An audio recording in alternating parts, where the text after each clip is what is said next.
Hello to you all once again, and there's another good chance that God has given us so that we can share His word according to His needs.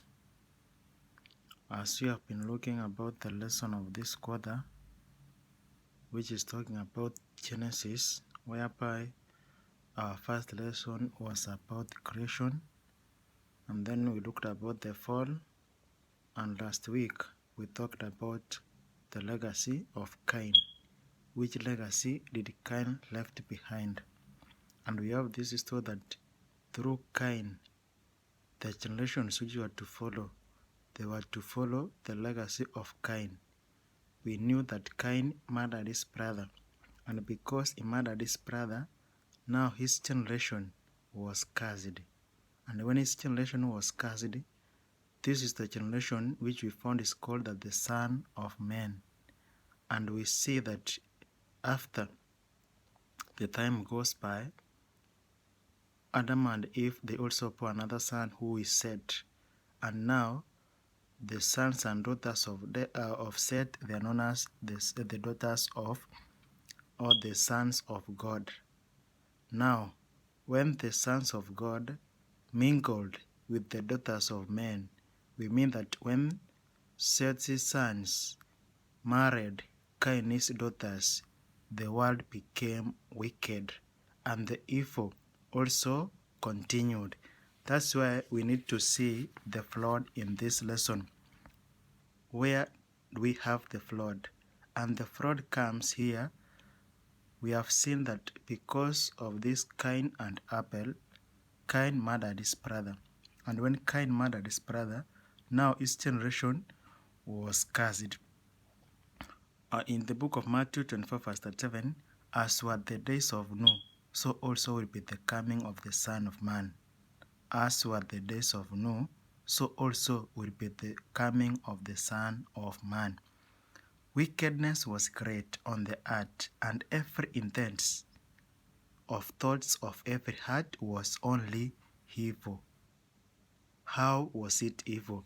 We are told that for as in the days that were before the flood, they were eating and drinking during the time of Noah.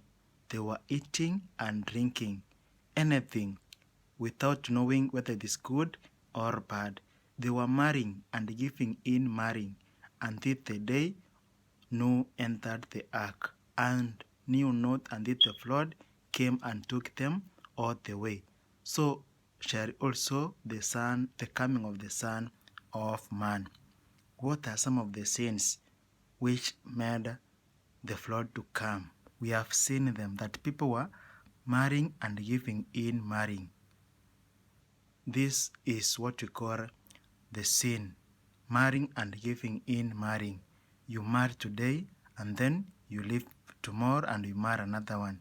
It is also not good.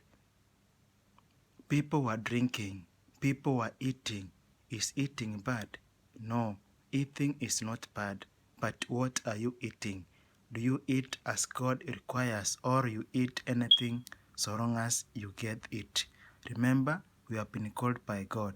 As were the days of Noah, so also will be the coming of the Son of Man. During the time of Noah, God regretted having created man. Genesis 6 verse 5 to 7. But God's regret contains salvation. When God regretted, this one contains also salvation. How?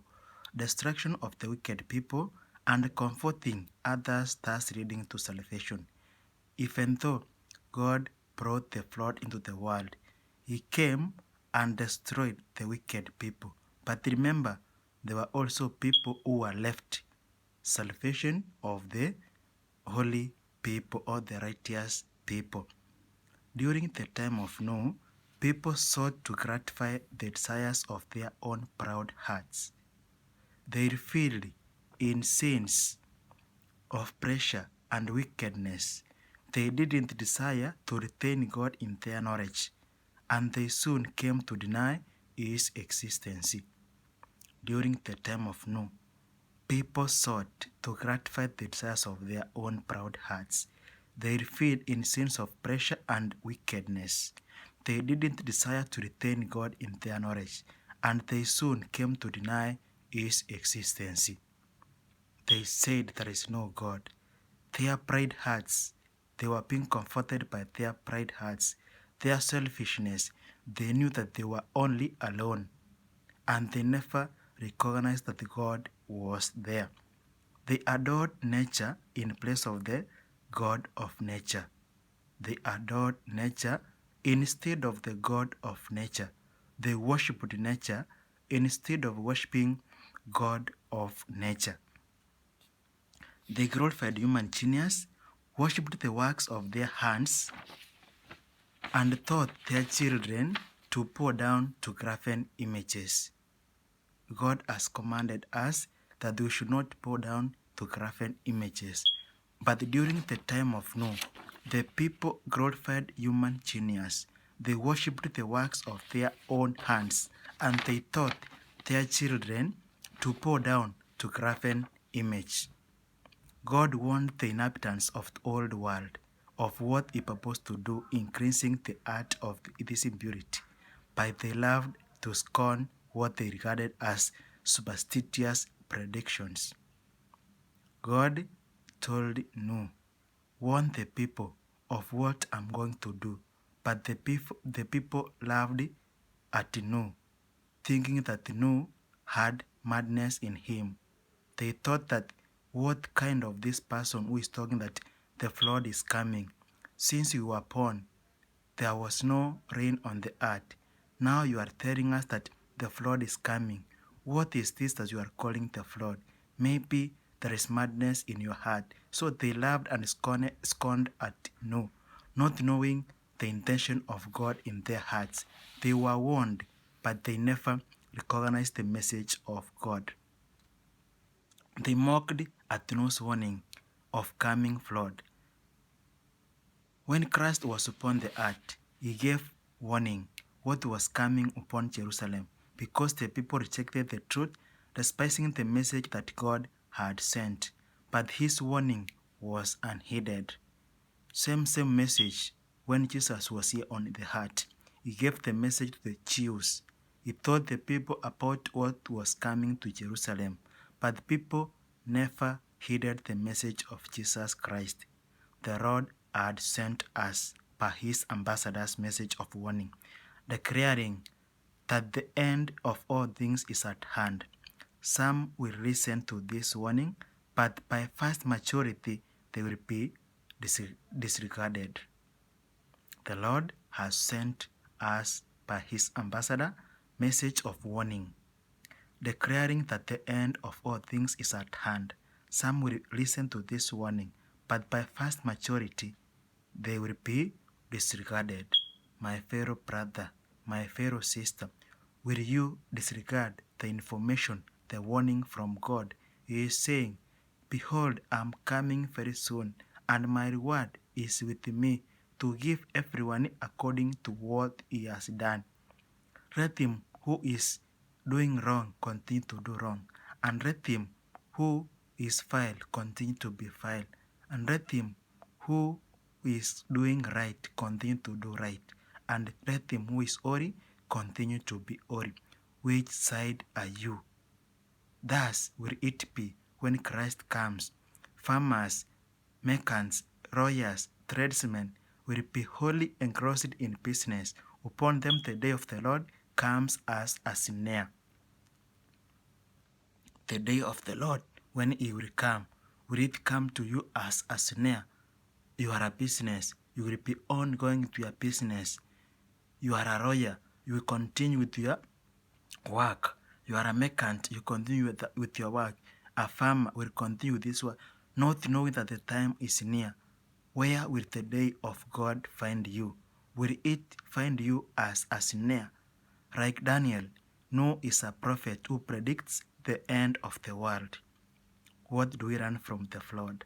Just like Daniel, Noah is a prophet who predicts the end of the world. Just as the ark of the flood will permit the survival of humankind, so the ark of the covenant, as a sign of God's presence in the midst of his people. Exodus 25 verse 22. We see the Ark of the Covenant, which represents the presence of God in the midst of his people. Same, the Ark of the flood saved people from the flood.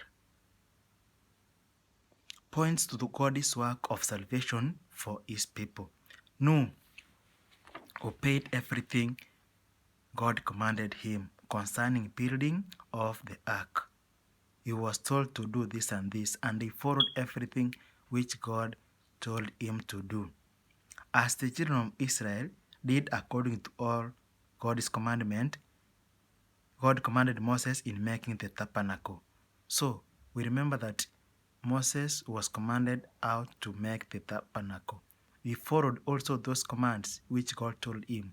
Noah also followed the commands which was told by God, in which he should use to build the ark. How does Ellen G. White says in the book of Patriarchs and Prophets, page 92? God gave Noah the exact dimensions of the ark and explicit directions in regard to its construction.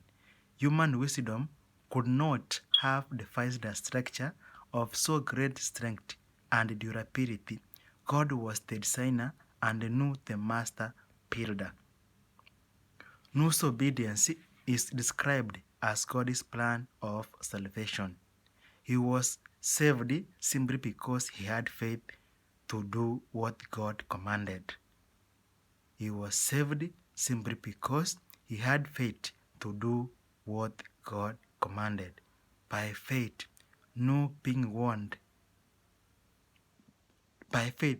divinely warned, he moved with godly fear, and he built the ark, which to save his family, his household from the flood, so that through obedience, he became the heir of righteousness, which is through faith. Hebrews 11 verse 7. Noah was an earlier example of faith that manifests itself in obedience. Noah was an earlier example of faith that manifests itself in obedience, the only kind of faith that matters. James 2 verse 20. But do you want to know, O foolish man, that faith without works is dead? But do you want to know, O foolish man, that faith without work is dead? No here shows obedience. Now the obedience, this is the work which is faith requiring. Faith without obedience is dead. Now here is the requirement. God is calling us to obey his commands, to obey his rules, and without obedience, your faith is nothing. The works required here is obedience, nothing else, only obey to the work of God. Though Noah found grace in the eyes of God, in Genesis 6 verse 8, Noah found grace in the eyes of God. It was in response to grace already given to him that Noah acted faithfully and obediently to God's command. Isn't that how it should be with all of us? Though Noah found grace in the eyes of the Lord, Genesis 6 verse 8, it was in response to grace already given to him that Noah acted faithfully and obediently to God's commands and followed them. Remember that Noah received the grace of God. After receiving the grace of God, this made him to have obedience to God's commands on how to build the ark. Remember, when he was given the grace, he never disobeyed God. He obeyed God in whatever circumstance. So this grace led him to obey the demands of God of building the ark, and thus he became a righteous man, and that is through faith. That's why James says, but do you want to know, O foolish man, that faith without works is dead. Which works is James talking here? James is talking about the works of obedience. So long as you have the grace of God, you have the faith in Him, remember that this faith will make you to obey Him. 2 Peter 2 verse 5 to 9. How does it say?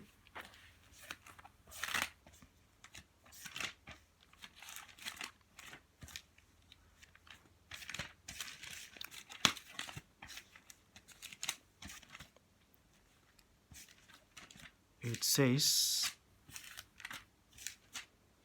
2 Peter 2 verse 5 to 9, it says,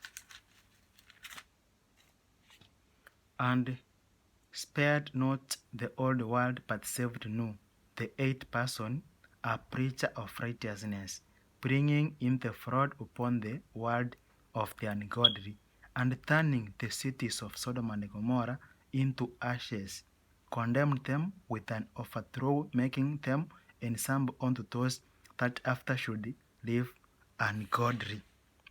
Noah was saved and his family because of his righteousness.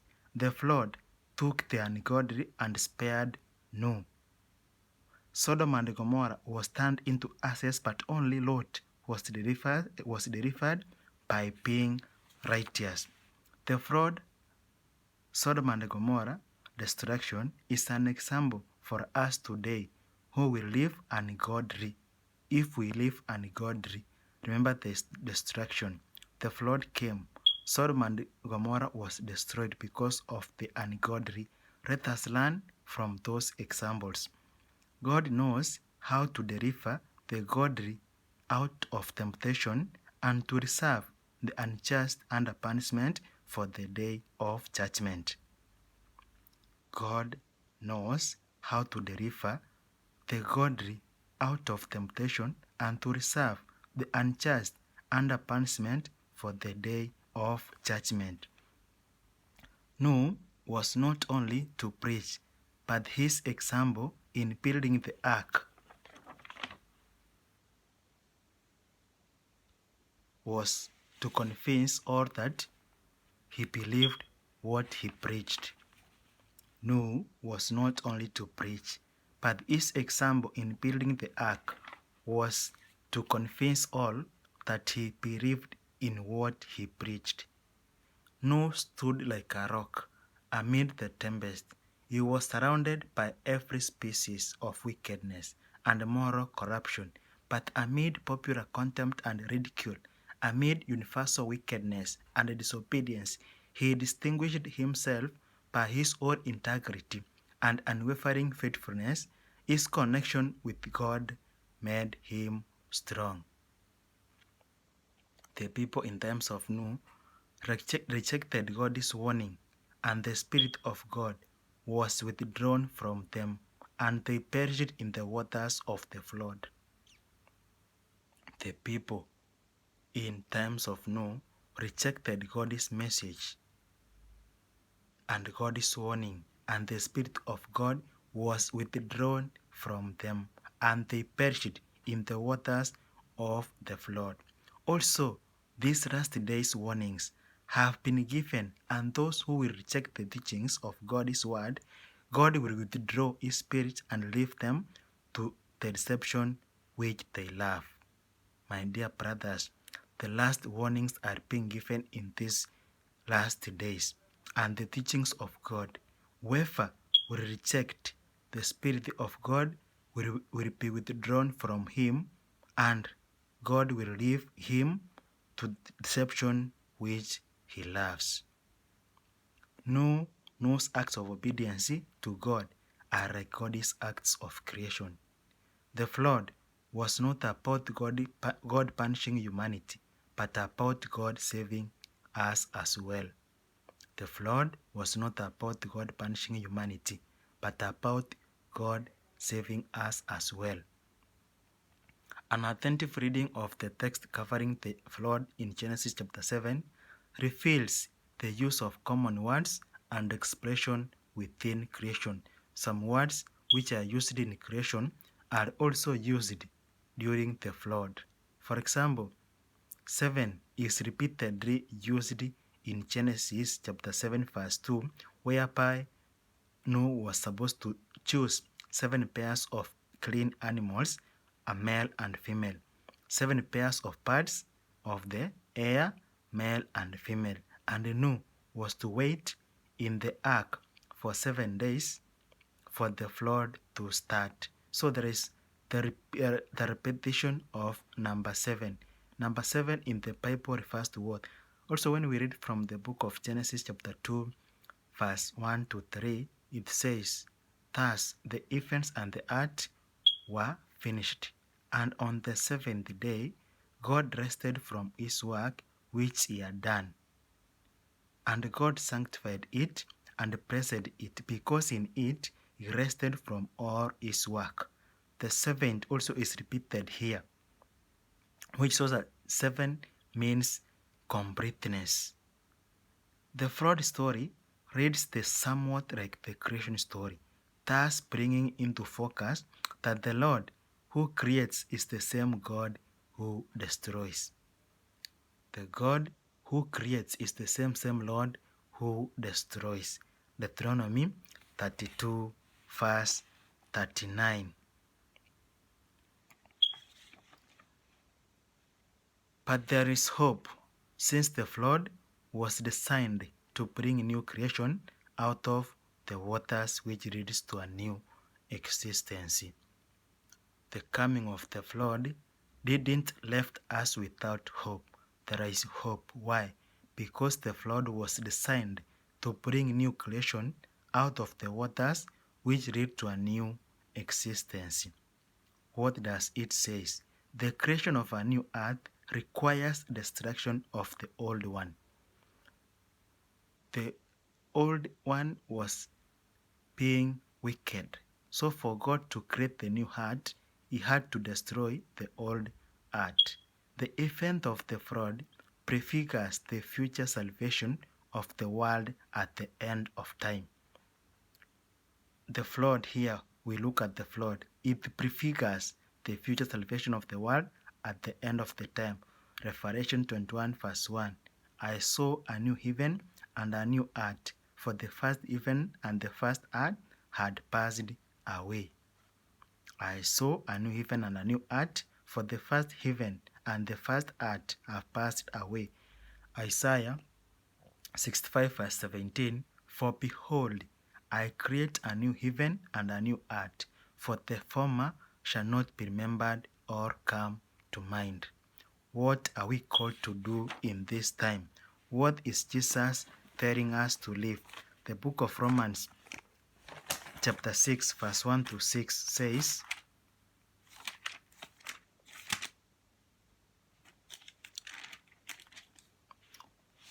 "What shall we say then? Shall we continue in sin that the grace may abound? Certainly not. How shall we that are dead to sin live in it any longer? Don't you know that many of us who were baptized into Christ were baptized into his death? Therefore, we were buried with him by baptism into death, that like as Christ was raised up from the dead by the glory of the Father, even so we also should walk in the newness of life. For if we have been planted together in the likeness of his death, we shall also in the likeness of his resurrection, knowing this, that our old man is crucified with him, that the body of sin might be destroyed, that henceforth we should not serve sin. Come out of sin. We should not serve sin, because we have been called by Jesus Christ, and we have died to sin. Let us no longer live in sin. God's love for the world was not manifested because he sent his God's love